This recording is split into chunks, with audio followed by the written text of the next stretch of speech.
Olá, meu nome é Alberto, seja muito bem-vindo e bem-vindo ao canal Dev Eficiente. O episódio de hoje é bastante sobre código, fala sobre coesão, especificamente sobre um aspecto que é: quanto mais distante da origem do dado você toma decisões sobre aquele dado, mais efeito colateral talvez você tenha aí no seu código, né? Não é fácil de você imaginar isso agora, mas eu vou mostrar para você através de código como isso pode acontecer. Mas pensa no seguinte, né? No sistema, geralmente, vou pegar aqui, né, sistemas que utilizam linguagens orientadas a objeto, você tem ali algumas classes desse sistema, né, que tem estado lá dentro, que tem variáveis de instância, né, que tem os atributos, que guardam o estado do sistema como um todo. E aí, muitas vezes, você precisa operar, por exemplo, em cima desse estado, né, criar comportamentos em cima desse estado. E você tem que tomar uma decisão de onde você vai colocar esse comportamento. Você vai colocar o comportamento lá pertinho do estado, dentro da classe, por exemplo, eu acho uma excelente prática. Você vai querer tirar esse comportamento de lá, né, e colocar distante daquela classe, pode ser no seu caso de uso, enfim, né, você vai querer desassociar por algum motivo, né, pouco importa aí, eu já acho uma prática menos interessante, mas eu quero te mostrar o que pode acontecer quando você coloca o ponto de decisão em cima de um determinado estado, longe da captura, né? Longe de onde tem esse estado de fato. Beleza? Com um exemplo super prático aqui para você. Qual que vai ser o exemplo? Num dos episódios mais para trás aqui do canal, eu falei sobre um desafio que eu implementei inspirado aí na Hotmart, no processo de checkout da Hotmart. E lá nesse processo de checkout você tem que tomar essa decisão, você pode receber o pagamento via cartão de crédito, via boleto bancário, via Pix e outras modalidades que tem lá. E fica a pergunta, né? Como que você implementaria? Uma possibilidade de implementação é você ter pensando aqui no API HTTP, você tem um endpoint único que vai receber ali, né? Que você vai passar o payload para esse endpoint. E aí a gente pode falar, né, sobre como você vai querer implementar esse controller, por exemplo, para conseguir receber payloads diferentes. Não tem jeito certo para mim nem errado, né? Você tem as suas táticas aí, mas você tem essa decisão, né? Que é um controller que todo o payload vai para esse controller. Você pode ter, por exemplo, um outro caminho, foi o caminho que eu segui, que você tem vários endpoints diferentes que conversam com os tipos de pagamento diferentes, e esses endpoints escolhem, né, ali como é que vai ser o fluxo. Então, por exemplo, se a minha aplicação cliente, que tem ali, né, a tomada de decisão do pagamento, né, vamos pensar num front-end, ali tem lá, eu escolhi cartão, já vou mostrar essa tela para você também. Dali eu já chamo um endpoint que vai processar cartão. Na tela de boleto, dali eu já chamo um endpoint que vai processar boleto. Eu quero mostrar para você o que eu acho que acontece quando você toma a decisão de chamar determinado comportamento aí, né, perto da origem do dado. Então, na tela de cartão, eu chamo quem processa o cartão. Versus quando você toma a decisão de, na tela de cartão, de boleto e de Pix, eu chamo o mesmo endpoint, passando uns parâmetros, e lá dentro, em função desses parâmetros, eu decido qual caminho seguir. Beleza? Então eu quero mostrar um pouco disso aí pra você, né? A inspiração para esse episódio veio de uma conversa, né, com um colega meu de trabalho que chama Henrique. Beleza? A gente tava conversando sobre esse cenário, né? E ele falou uma coisa, a gente conversou e tal, e eu decidi gravar esse episódio em função dessa conversa. Valeu, Henrique, pelo papo. Beleza? Então deixa eu mostrar aqui, né, um pouco dessa tela de checkout da Hotmart de novo para você ter uma ideia. Então vamos lá, né? Então, uau, meu Deus. Bom, vocês viram aí, né? A minha tela do meu Gmail era a aba de promoções ali, então eu vou deixar aí, acho que não tem muito galho, não. Enfim, aqui tá a tela, né? Peguei aqui a tela de checkout da jornada Dev mais eficiente, mas basicamente o importante é isso daqui, ó. Eu tô aqui no cartão de crédito e tem um botão comprar agora. Aí eu tô aqui no Pix. No Pix eu tenho um botão, né, copiar aqui, né? Eu cliquei aqui, aconteceu alguma coisa. Eu tenho aqui, né, copiar código do Pix. Eu tenho aqui um boleto, e eu tenho que botar aqui, né, e tem um botão comprar agora também, né, aqui. E eu tenho aqui outras modalidades de pagamento, né, então tipo, tenho 2 cartões de crédito para poder fazer o pagamento e tal, né, posso pagar um cartão virtual da Caixa, PayPal e por aí vai. Então, basicamente, a decisão aqui é, todos esses botões podem me levar para um mesmo lugar, e nesse lugar eu decido o que fazer. Aí, ou eu posso ter uma outra decisão que é, cada botão me leva para um lugar diferente. No caso aí, né, o endpoint, pensando na PHTP. E em cada endpoint diferente, ele vai disparar, né, o processamento necessário para fazer, né, aquela compra via cartão de crédito, via 2 cartões, via Pix e por aí vai. Quais são as consequências de cada uma das decisões, beleza? Então, eu vou começar com a decisão que eu tomei, que foi fazer endpoints diferentes. Deixa eu mostrar aqui. Então aqui, né, eu, por exemplo, tenho aqui um endpoint, que é o endpoint do cartão de crédito. Eu aqui, né, o que acontece por eu ter tomado essa decisão? Eu tenho aqui uma classe que representa o payload, né, aqui é um código em Java. Eu tenho aqui uma classe que representa os comentários, desencana dos comentários. Quando eu estou codando em forma de treino, eu vou deixando notas no meu código, porque na hora que eu vou transformar isso num desafio dentro da jornada Dev Mais Eficiente e tudo mais, eu quero lembrar um pouco das minhas decisões sem necessariamente, sei lá, né, ter que olhar o código, lembrar ou navegar pelo histórico do Git, enfim. Então, desencana. Aqui. Então aqui, né, eu recebo aqui um payload, que é um payload específico do... Deixa eu tirar isso daqui por enquanto. Que é um payload específico do cartão de crédito, né? Tem os dados do cartão de crédito especificamente. E aqui eu tenho uma classe, né, que eu reaproveito entre alguns payloads diferentes, porque você tem uma informação ali no checkout que é padrão, né? Que é o nome, e-mail e cupom de desconto. Então essa daqui é uma consequência, né? Porque eu tenho classes específicas para cada um, você pode ter o mesmo approach no outro. Eu vou mostrar ali, né, explicar um pouco sobre isso também aqui no código Java, mas você imagina que isso valeria para qualquer linguagem de programação e stack de tecnologias em cima dessa linguagem, né, e tal. Então eu tenho aqui, e aqui dentro eu tenho uma abstração, né, que chama template de fluxo de pagamento, que eu acho que eu precisaria dela, né, independente da decisão, porque tem uma parte do fluxo que ele é comum para todos os processamentos aí, né, que é a parte de verificar se o e-mail existe, se existe eu já recupero aquela conta, se não existe eu crio uma conta com aquele e-mail e com aquele nome, verificar se tem cupom de desconto, se tem cupom, verifica se está válido, se está válido eu aplico em cima do valor original da oferta para depois ali, né, as coisas acontecerem e tal. Então, mas aqui eu disparo esse meu fluxo e faço aqui o que eu tenho que fazer, né? Se deu sucesso no meu fluxo de pagamento do cartão de crédito, aí eu busco aqui, né, a compra que foi gerada em cima desse resultado, e aqui ó, esse retorno 2 aqui foi só que eu estava experimentando detalhes aí no código, né? Então, deu aqui meu retorno, e se não rolou de processar com sucesso, né, e não era o esperado aqui, se deu algum tipo de problema, né? Eu falo que não foi possível concluir a compra e solto o erro 500 aqui no caso. Beleza? Então, agora, pô, eu quero processar o boleto, eu venho aqui, né, e crio meu pagamento boleto controller.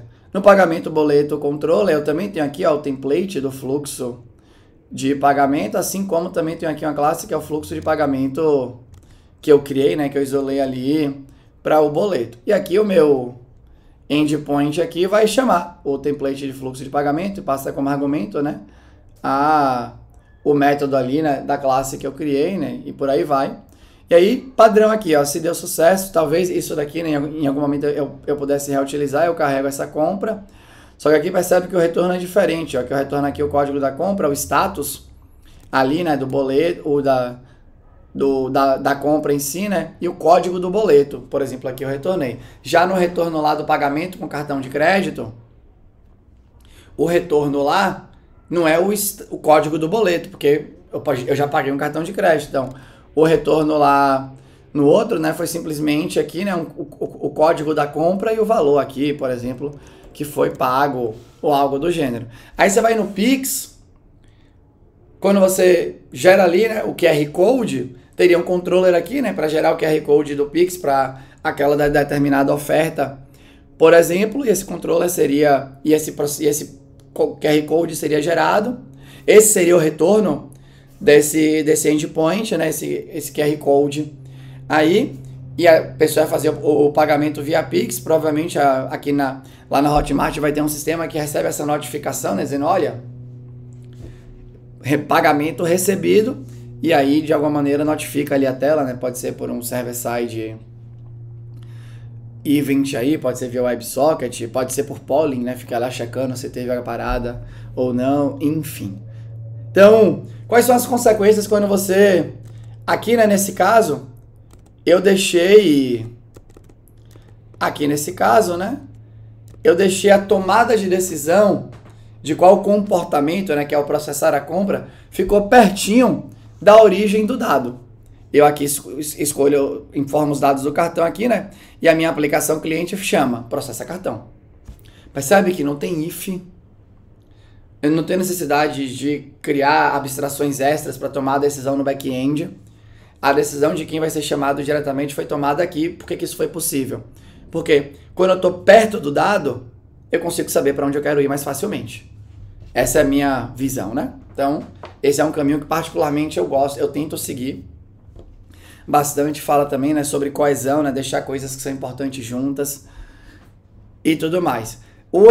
As consequências dessa, eu não vou chamar de efeito colateral, porque eu não quero dizer que é melhor ou pior, são as consequências. As consequências dessa decisão. Eu tenho agora, né, um controller para cada forma de pagamento, para cada nova forma de pagamento, né, cada modalidade que eu suporte aqui. Eu tenho um endpoint diferente ali para fazer. E é isso, né? Tem um endpoint diferente, vou chamar esse endpoint e a parada vai acontecer.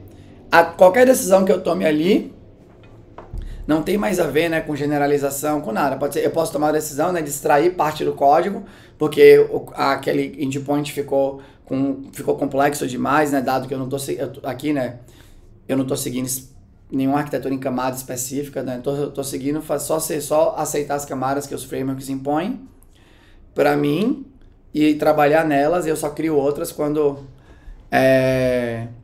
são necessárias, né, dada a minha visão de design, de código e tal. Então, qualquer decisão que eu tome aqui, né, então, eu vim aqui, ó, eu vim aqui e criei uma abstração que chama fluxo de realização de compra, mas percebe que eu vim aqui e já chamo direto.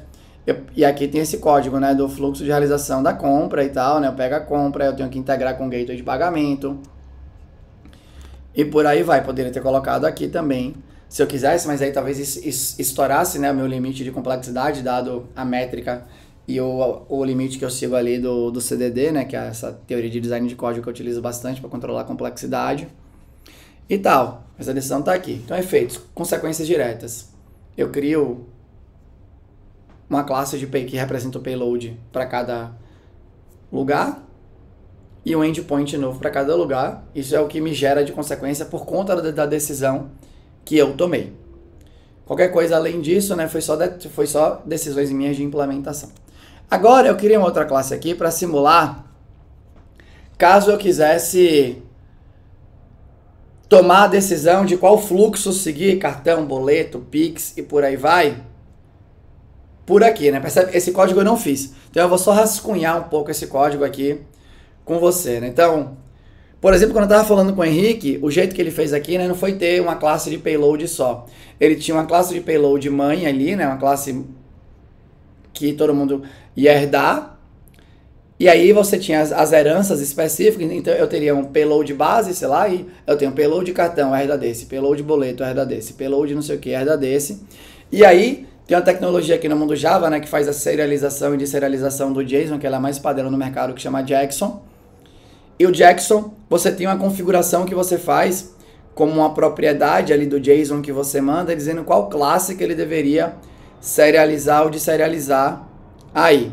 Então ele utilizou uma feature que ele conhecia, um detalhe, né, e eu falo bastante sobre isso, né, um detalhe que ele conhecia do framework, influenciou aqui uma decisão dele, né, para deixar o código de um jeito que ele entendia que era mais interessante. Antes dele me falar isso, eu não conhecia essa feature do Jackson. Então eu vou simular o meu código como se eu não conhecesse, beleza? Então aqui, ó, eu teria aqui algo como novo pagamento request, né? Receberia aqui essa request. Eu viria aqui, né? Criaria essa classe aqui. Aqui eu vou deixar os códigos sem compilar mesmo, mas aqui eu teria, né, algo mais ou menos assim, inicialmente, dados cartão de crédito request. Aí eu botaria aqui, né, dados, boleto,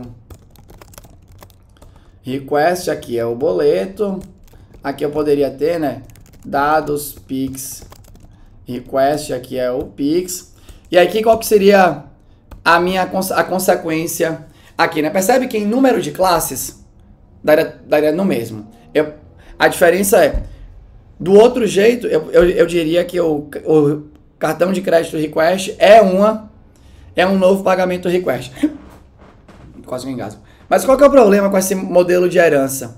Porque, na verdade, tem a relação do E1, né? Eu sou um pagamento request, mas você não usa nada, basicamente, de polimorfismo aqui, né? Não tem nada entre eles que tenha uma interseção aí, porque é uma classe que é cheia de dado.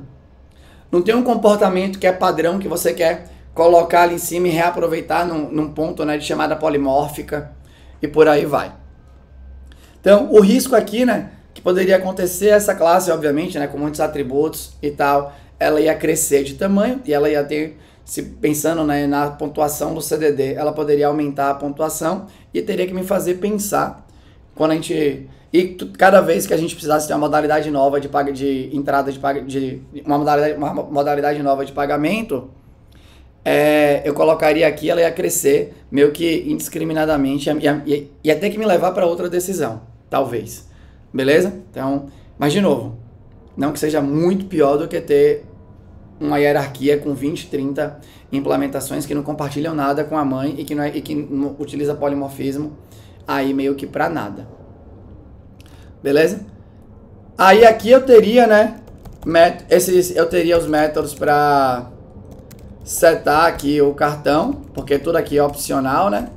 Aí eu teria aqui o método para setar o boleto, de novo, tudo é opcional. Eu teria aqui o método para setar os dados do Pix. E aí o Spring MVC tomaria essa decisão. E ao invés de ter getter tradicionais, eu teria assim, né? Optional.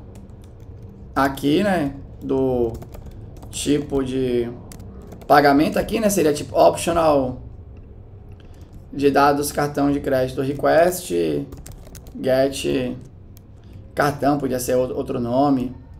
E aí eu teria os outros aqui, né? Algo assim. Então aqui teria o get boleto, aqui teria o get Pix, e aqui seria, né, o dados de boleto request, e aqui seria o dados do Pix request. Beleza? Imagina se tem, né, modalidades por país de pagamentos. A gente poderia ter, né, uma request que é a request com modalidades do Brasil e não sei o que e tal, e poderia variar. Você poderia pensar sobre isso.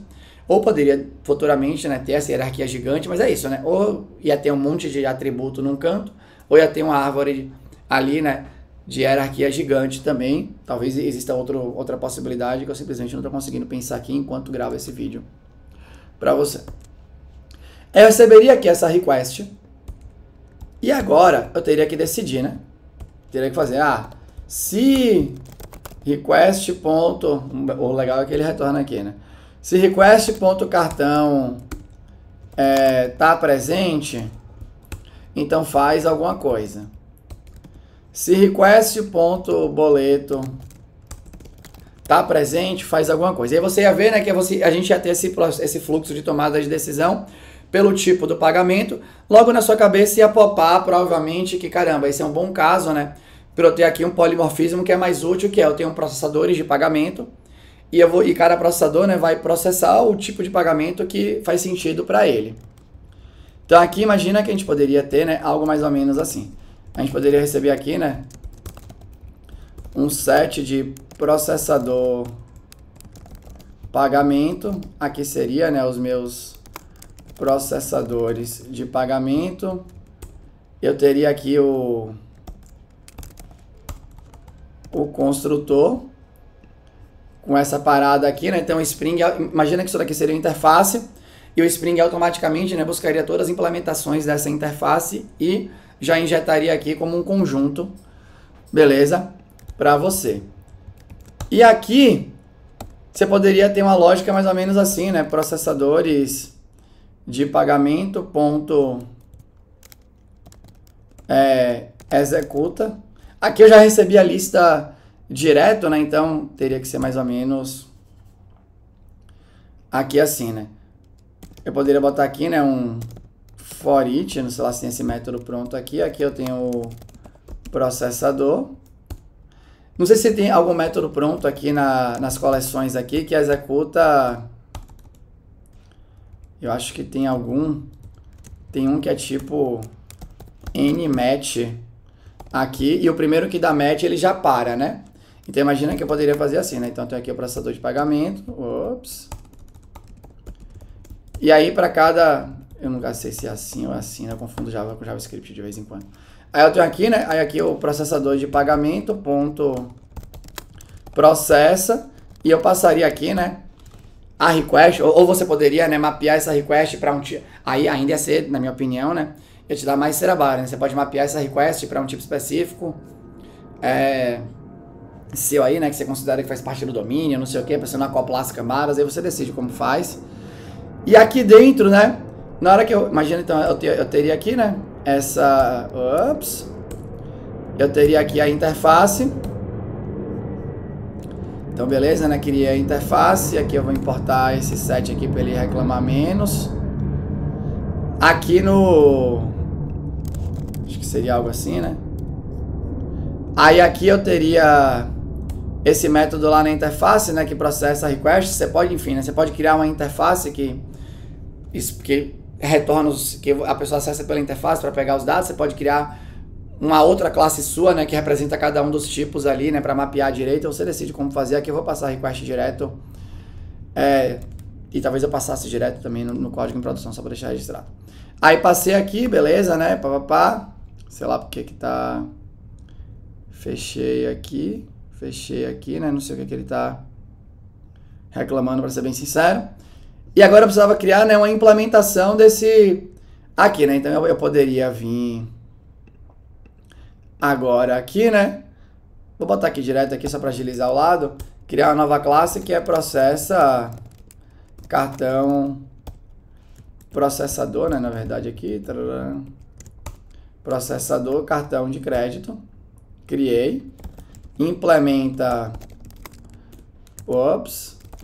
processador de pagamento. Isso daqui seria um componente, né?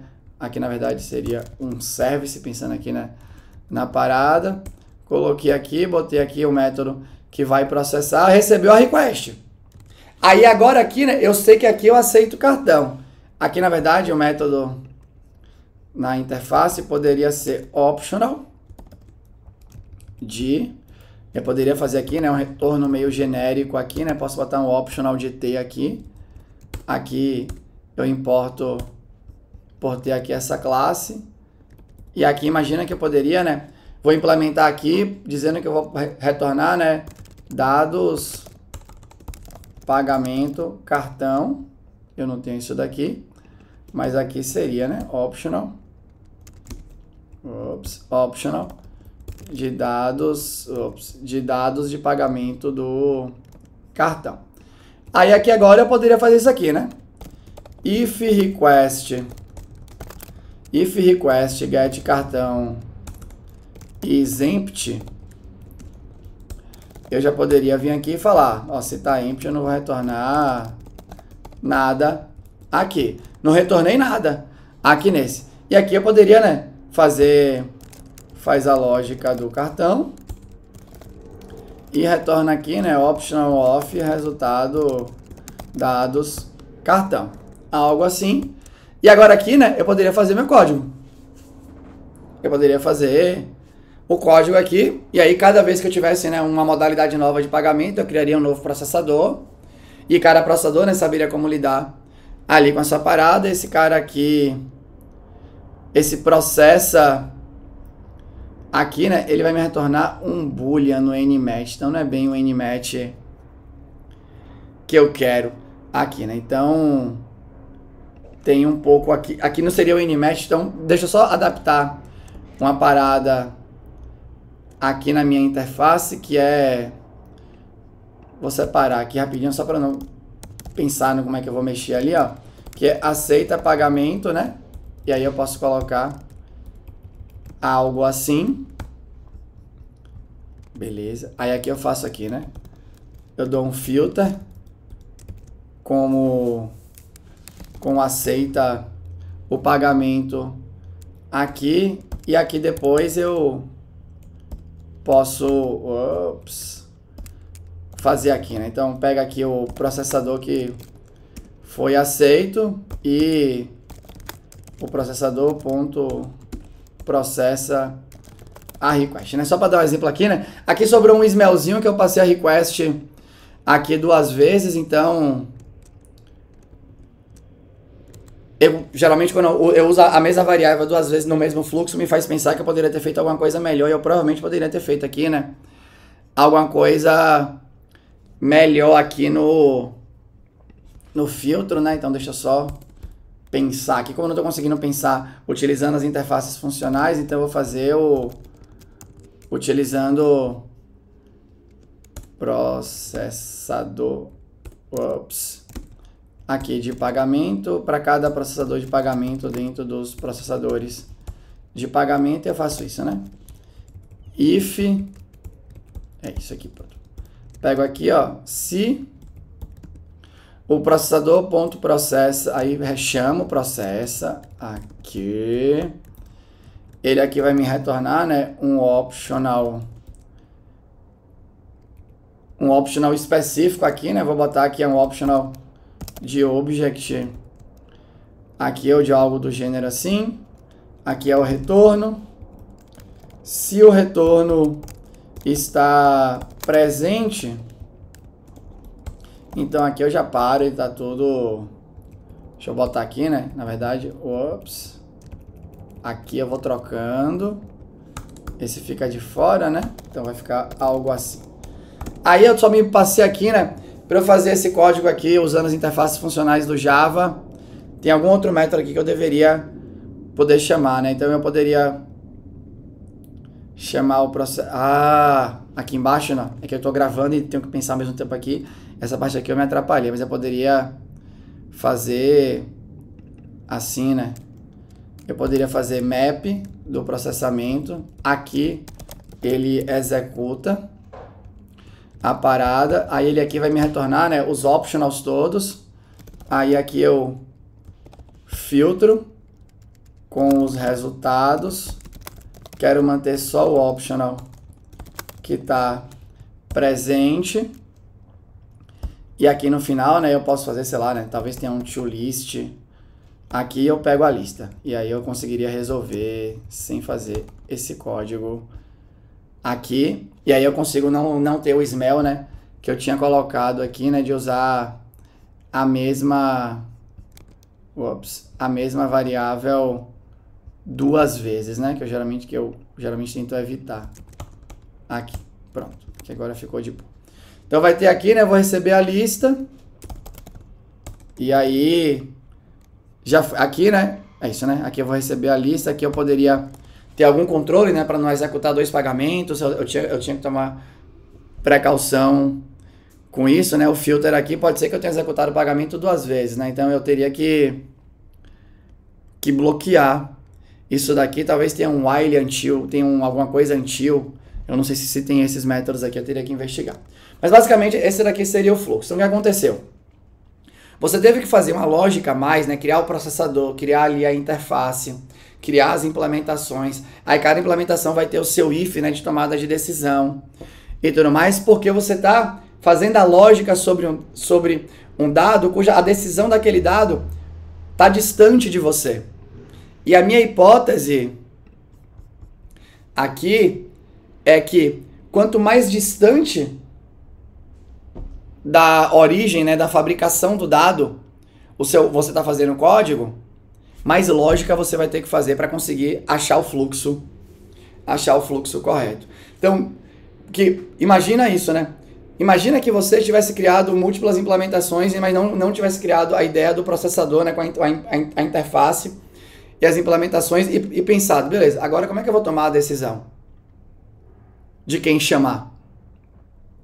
Se eu deixei a decisão dentro da implementação, me poupa bastante, porque cada implementação sabe só o que ela aceita. Se eu deixo a decisão longe do local que tem aquela informação, eu tenho que ficar verificando coisas. Então, de novo, a regra vale para qualquer tomada de decisão, né, de comportamento em função de um dado.